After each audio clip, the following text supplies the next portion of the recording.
Good morning. সকাল সকাল বেরিয়ে পড়লাম আবারও কাজে। দেখুন গাড়িতে ব্যাগ বেঁধে নিয়েছি আমি, আর রিয়াজ কিন্তু আসছে। ওদের ওই দিকেই কাজে যাবো আজকে অন্তর্দ্বীপাতে। দুটো এসি সার্ভিস আছে, তার জন্য সকাল সকাল ডেকেছে। এখন বাজে 6-7টা, আর 6-7টার সময় কিন্তু আমি বেরিয়ে পড়লাম কাজের জন্য। আমাদের রাস্তায় প্রতিনিয়ত জল জমে থাকে, দেখছেন। চলুন, এসেছি এসিটা সার্ভিসের জন্য। তো সার্ভিস এখন করে দেবো। এসিটাকে ধুলো হয়ে আছে, দেখুন নেটের ভিতরে কত নেটে ধুলে আছে। নেটগুলো কিন্তু আপনারা নিজে নিজেই পরিষ্কার করতে পারেন। নেটগুলো নিজে নিজেই পরিষ্কার করতে হবে। এসির ভিতরে সেরকমভাবে ধুলো নেই, তবুও শীতের আগে একবার সার্ভিস করে রেখে দেবে। চলুন সেটাকে খুলে নিই। এটা হচ্ছে এই বছরের দ্বিতীয় সার্ভিস।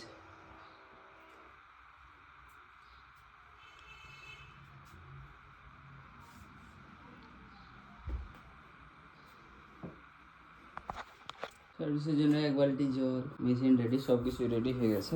কভারও পরানো হয়ে গেছে। চলুন এসি সার্ভিসটা হয়ে যাক।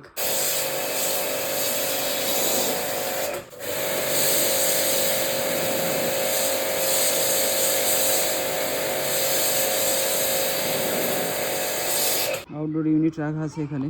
এখানে একটু নামতে হবে, নাহলে কিন্তু হবে না।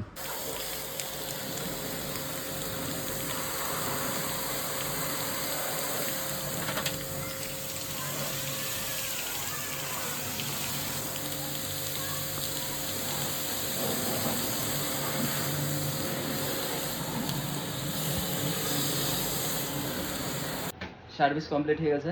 ঠান্ডাও কিন্তু খুব সুন্দর বেরোচ্ছে। তো আজকে এটা ফার্স্ট সার্ভিস। আর একটা এসি আছে এই বাড়িতে, ওটাও কিন্তু আজকেই সার্ভিস করবো। চলুন সেটা করে সার্ভিস করে দিই।